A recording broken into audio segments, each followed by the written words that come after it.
Yo, welcome to Hard Pass. I am your host, Jacques Slade. It's the show that doesn't understand why UCLA quarterback Dorian Thompson-Robinson was flagged for signing a cap after scoring a touchdown. Unsportsmanlike conduct, signing an autograph mid-game, number one of the offense. It's not like he turned it into an no, actually, can't give anybody free ideas anymore. It's a wild, wild world out there.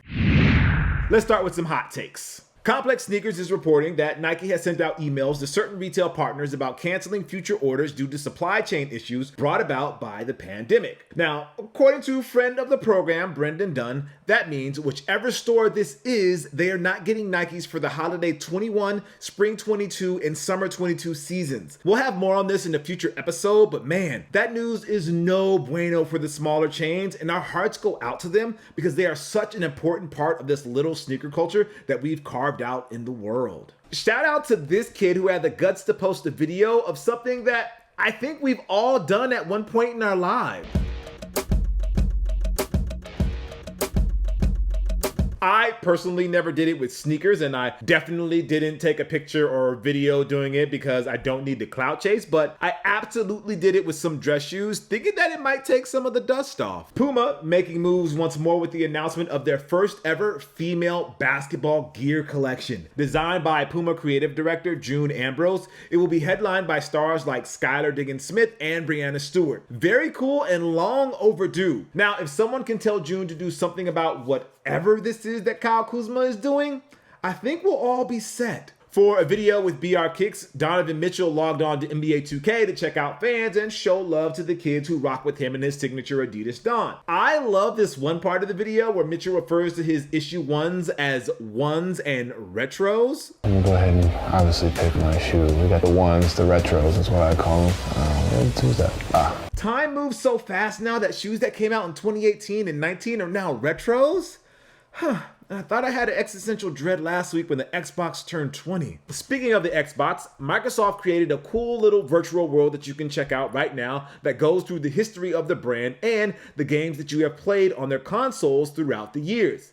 It even has cool little stats like the first game you played on the 360 and the title you logged in the most hours with. Naturally, co-writer's top game is Yakuza Like a Dragon because he played through it when we had the console before it came out and finished it over the winter break last year. And who else better to celebrate this monumental moment with than The Rock? Because nothing says Xbox like The Rock, apparently. It's amazing, really. Dude shows up for a presentation of the console and they're still milking it 20 years later. That's a great return on investment.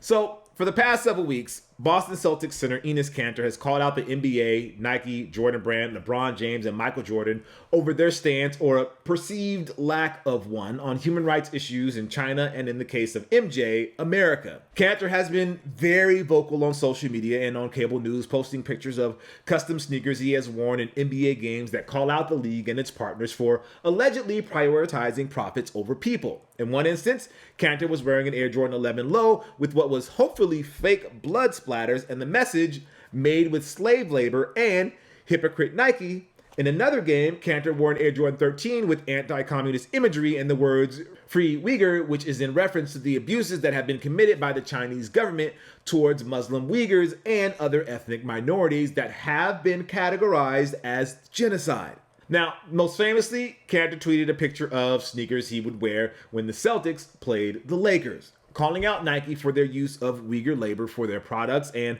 LeBron for his infamous comments about then Houston Rockets general manager Daryl Morey in regards to Morey's support of the Hong Kong protests from a few years back. And this past Monday, Canter was on CNN, blasting Michael Jordan for, well, here are his words.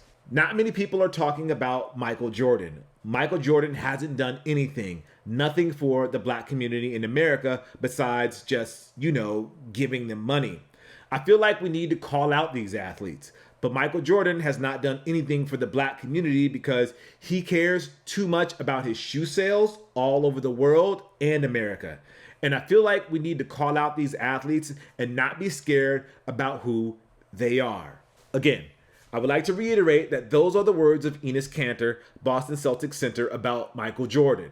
Okay, Just making sure, because the last thing I need is the Jordan hive coming after me. Nike has also denied the claims first made in the Washington Post about their alleged use of Uyghur labor, confirming with their supplier that they have never sourced materials, textiles, or yarn from the region in question.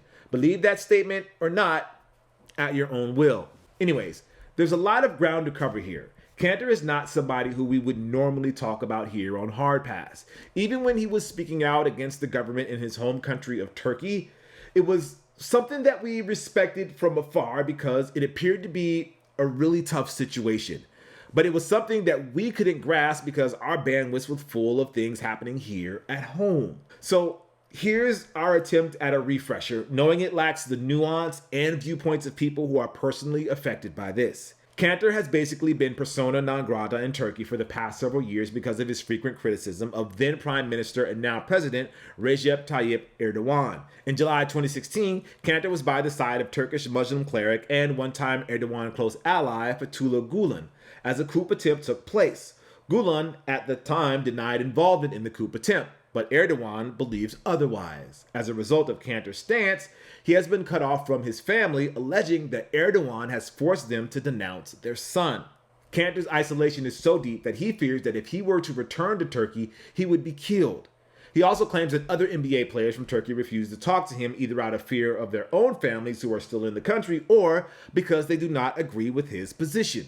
Former NBA player Hedo Turkoglu, who we Laker fans remember as being a member of the Sacramento Kings when they were, let's say actually good like a million years ago, and the Orlando Magic when we beat them in the 2009 NBA Finals, is now a Turkish government official and advisor to Erdogan, and he's saying that Canter has abandoned his homeland and is supporting a terrorist. Okay then. So Canter has made activism a huge part of who he is beyond playing in the NBA. He is also a former WWE 24/7 champion, although I wonder how he feels about that now considering the WWE's ties to the Kingdom of Saudi Arabia that has been met with plenty of criticism here in the US. In May of last year, Canter was spotted at a Black Lives Matter rally in Boston to show his support, saying that he was thankful to the people in attendance and joined in the "I Can't Breathe" chant in remembrance of George Floyd. So it's not just lip service to Canter. It's not just about posting a black square on Instagram or getting likes and retweets on Twitter. He really is outside fighting for what he believes in. So when he called out LeBron on socials on his sneakers right when the Lakers were about to play the Celtics in Boston, I sorta expected him to follow through on his, everything and confront LeBron. Whether he saw it on the court or the two exchanged words in the tunnels of the arena, there had to be some sort of meeting of the minds, right? Well, no. All we got was this measly clip of Canter passing by LeBron, wearing the shoes that critique James, but neither acknowledged the other. Their interaction that night appears to be limited to this photo of Canter slightly boxing out James for a rebound. After the game, LeBron did address Canter's actions for the past few days, and he said, "I think if you know me, you know I don't give too many people my energy," James said. "He's definitely not someone I would give my energy to. He's trying to use my name to create an opportunity for himself. I definitely won't commit too much on that. He's always had a word or two to say in my direction, and as a man, if you've got an issue with somebody, you really come up to him. He had his opportunity tonight. I seen him in the hallway, and he walked right by me." For the past several weeks, Hard Pass has had this story in a Google Doc, wondering if Canter's story would become a topic that we could dedicate some time to. Once he started posting his customized sneakers and coming for LeBron and Nike, we knew that it finally made sense for us to talk about him. And then he spoke about Jordan. Okay, now we had to put some real energy into it. Kind of like LeBron. This is probably the only time Hard Pass will compare ourselves to LeBron James, but he's right. Considering everything LeBron James has on his plate, from his quest to win a 5th NBA championship, to dealing with the pressures of being a father, to handling a multimedia empire, to championing social causes that he feels need his energy, that's a lot to handle. So he has to be selective where he puts his energy. Whether you like what those things are or feel they could be better served somewhere else. For James, it's things like generous donations to the Boys and Girls Club of America, the Children's Defense Fund, and others. It's also the opening of the I Promise School in his hometown of Akron, Ohio. And it's using his vast reach on social media to speak up about things that affect him and those around him and support the same things that he does, like bullshit court decisions. LeBron is trying to fix home first. And frankly, I don't see a problem with that. We here at Hard Pass focus on the stuff that we know or like to think we know with some level of experience. Throwing out a random hot take that could be interpreted the wrong way and start a geopolitical sneaker war would not be beneficial to anybody. So we don't go there. Would it be nice if LeBron sent out a show of support to those in Hong Kong battling for their autonomy? Sure. But it would be better if he was all in and not just putting out a cursory tweet just to do it. I also bet you would all like it if he just burned down the newly opened LeBron James Innovation Center at Nike HQ as a sign of protest to the company that pays him $1 bajillion, but also allegedly uses Uyghur slave labor. Yeah, like that's going to accomplish anything. There seems to be this belief that one tweet or one statement is all of a sudden going to change the course of history. Like, if that were truly the case, LeBron would have done it already. But in reality, history has shown us, especially these past few years, that when people of LeBron's level of celebrity wade into the real world, the reaction is often met with eye rolls and memes on both sides. It's almost as if LeBron is better served spending his energy on causes that he knows he can have the most impact. Like co-writer, the real one, could tweet that LeBron should take responsibility for things that are happening now in the Philippines because he visited there a few times. But what good would that actually do? Because LeBron merely acknowledging it, which seems to be what social media wants, and not following through on it would be the equivalent of posting a black square on Instagram. At the same time, Canter is also right. I know, both things be true. It's crazy concept, right? I don't have a problem with Canter using his platform to call out those who are higher up and question their stance on China or Turkey or America or any place he chooses. Freedom of speech and whatnot. His messing up the NBA's bag in China really has nothing to do with any of us. And if the NBA has to grit their teeth through it, oh well. But where Enes lost me is in the execution. You can't have this build up to a moment with LeBron and then not deliver. I'm not expecting him to get into a shouting match with LeBron. But when you tweet money over morals for the king, sad and disgusting how these athletes pretend they care about social justice. They really do shut up and dribble when Big Boss, aka China, says so. Did you educate yourself about the slave labor that made your shoes, or was that not part of your research? The short version, Canter wanted all the smoke with LeBron, or at least we thought he did. To pass up on that moment and then deliver that poorly thought out diatribe a few days later on CNN was disappointing. Funny enough, while he's dissing Jordan, Canter actually gives LeBron a compliment, saying that at least James uses his voice. That's not the same energy, man. And now he's being used as a pawn for bad faith actors to advance their own political agendas and those who bizarrely hate LeBron. These clowns don't care about China's treatment of Uyghur Muslims, nor do they care about Hong Kong protesters or the myriad of problems happening here at home. They care about dunking on LeBron to appease their base and their Twitter followers. And as long as they get to do that, they will say whatever they need to say, true or not, and piggyback off of the good, if sometimes misguided, work that Canter is doing. And why do I think that? Because as soon as Canter started to talk about Michael Jordan, a majority of those same clowns told Canter to shut up and dribble. It's time for the Heat Check, where we bring you everything that's dropping this week. We have the Bathing Ape Vans collection. Those are on the 30th. We have the Air Jordan 1 Mid Ugly Christmas for kids. That's on the 30th for $105. Nike Bedouin, the Hyper Royal colorway, is on the 30th for $130. Air Jordan Women's OG, that's dropping on the 30th for $140. The Home Alone Adidas Forum Low is dropping on the 1st for $110. Ama Monier Air Jordan 1 is a sneakers release on the 3rd for $200. The G-Dragon Nike Quando 1 is on the 3rd for $200. The Adidas Yeezy 500 Ash Gray is on the 4th for $200. So the Air Jordan 3 Patchwork drops on the 29th for $200. This new mismatching Air Jordan 3 is made with various fabrics that give it the appearance of an upper that was made from scratch. Co-Writer actually managed to score a pair on sneakers via early access, so I'm sure he's using this time to artificially pump up the hype for these because he thinks they're cool. Well, either that or he just liked the patches that let you add the Nike Air on the back. I'm not sure. We have the Reebok Question Mid Pink Toe on the 29th for $150.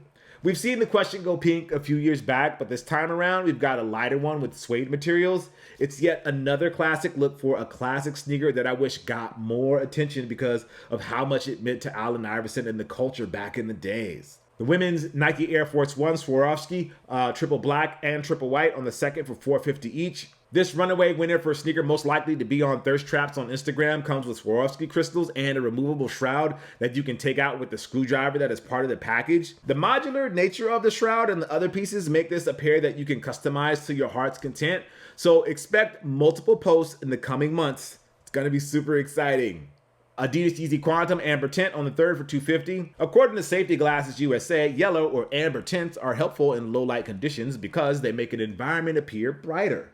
They also enhance contrast and depth perception and are great for overcast, hazy, and foggy conditions. Baseball players, golfers, cyclists, and hunters often prefer yellow and amber tints. In overcast and hazy conditions, the extra water vapor in the air increases the scattering of blue light. Yellow and amber tints reduce the impact of blue light in these conditions. And then our pick of the week is the Jordan 1 Element Gore-Tex on the 4th for $200. I just want to play golf in these. It's designed to withstand the worst of the winter elements, which, you know, would be nice to test out here in Southern California, but honestly, it's like 80 degrees a day before Thanksgiving, so it'll just end up being a new and dope colorway of the iconic sneaker. And now for a heat check on Ja Morant and the Nike Zoom KD4. Recently, Bo Jackson officially handed off the Nike Air Trainer 3 to Saquon Barkley.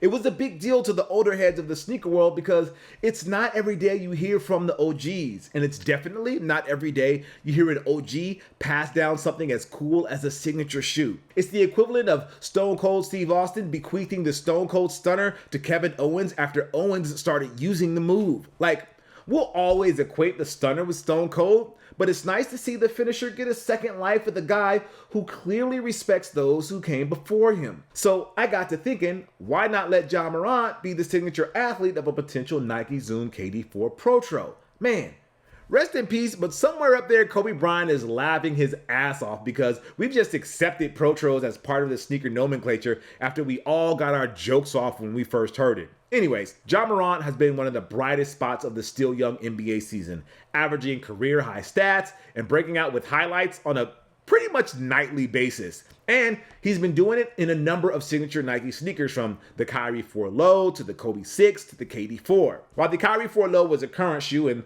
the Kobe's are Protros, the KDs are the originals from 2011 and 2012. And Ja's got a lot. N7s, Easters, Year of the Dragons, Galaxies, scoring titles. We're just waiting for the inevitable Weathermans and high school PEs that dropped during that era to show up on the court. Actually, I wouldn't be surprised if Ja had the elusive What the KD4 sample that I saw once. Even that would make PJ Tucker's head spin, I think. As Ja was balling in the KD4s, the question of a KD4 Protro came up, and Durant simply tweeted, "I think it's about time." We agree, KD, 100%. We've only had one KD4 Retro, 2018's Thunderstick colorway that was part of a larger championship collection by Nike. But in a season where we're getting a Nike LeBron 9 Retro slate, it only makes sense that the KD4 should drop as well. It's entirely possible that this was the plan all along, but with supply chain issues holding everything up, we are just forced to speculate for now. So what I'm proposing is that since Durant is still in the league and lighting it up at an extraordinarily high level in the Nike KD14, why not let Ja promote the KD4 Protro?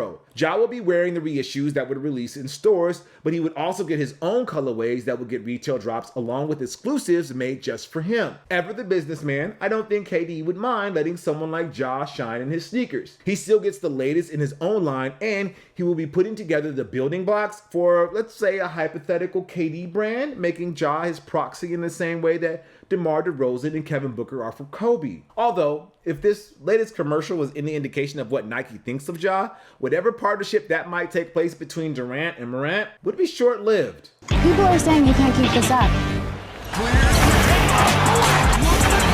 Says who? Maybe the best move Nike could make in a year or two would be to discontinue a current signature shoe line and replace it with the Nike Ja 1. Has a nice ring to it, right? What do you think about Ja Morant being the Nike Zoom KD4 Protro athlete and eventually graduating to his own signature shoe? Guys, let me know what you think down in the comments below. It's time for this week's Hard Pass, where we take a look at something in the culture that just needs to go. Like hanging out with Bronny James at a sneaker convention.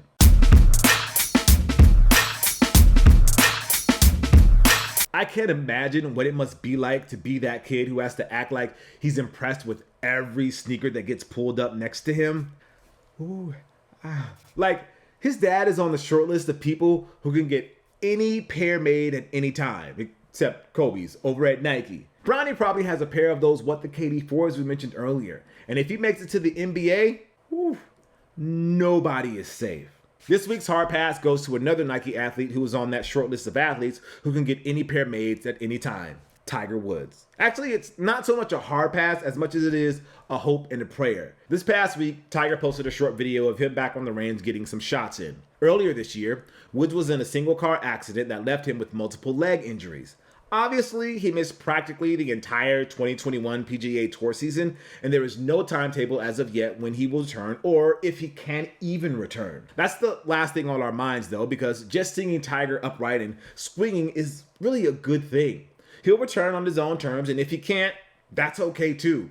He's done more than enough and has nothing left to prove to himself or the game of golf. What he does have something to prove to me in is his sneaker game. Because, man, I don't know if Tiger realizes the power that he has. When he signed with Nike in '96, he turned Nike Golf from a niche brand to one of the most visible and powerful entities on tour. His signature shoe golf line was always headline news, especially between 2013 and 15 when he updated the look and feel to more resemble modern sneaker conventions. Like, off of the success of Nike Golf alone and the transformation he helped lead for that brand, Tiger could have had Tinker on speed dial. Considering Tiger's loyalties, he should have an entire collection of Jordan retros in Stanford colors. Because he and LeBron share the same birthday, I'm surprised Nike hasn't turned that into a yearly basketball and golf shoe 2-pack that drops every December 30th. I find it a little crazy that the most daring and out there Tiger Woods shoes ever made aren't even made for Tiger, but for Chris Paul when he had a PE version of his signature shoe featuring Tiger's good personal friend, Frank. But Tiger's never showed off in that way. Off the course, Tiger was frequently pictured in Prestos and Frees, which on a hashtag Team Comfy level I can appreciate. But man, he could have always mixed in some retros or even a Kobe or LeBron signature shoe during his peak in the 2000s. The most daring we ever saw Tiger get with footwear was in the late 2000s when he was frequently pictured sitting courtside at Orlando Magic games. We would see him in Team Jordans, laser-cut Air Force Ones, and custom dunks. But unlike other celebrities, he would do repeat wears, which I could also appreciate on a hashtag Team Comfy level since they're already broken in probably. So my hope is that whatever Tiger decides to do once he's ready and able, whether that's trying to attempt yet another comeback or just sitting courtside at another Magic game, he asks his kids, Sam and Charlie, what sneakers are cool. Then he can make that phone call to Tinker.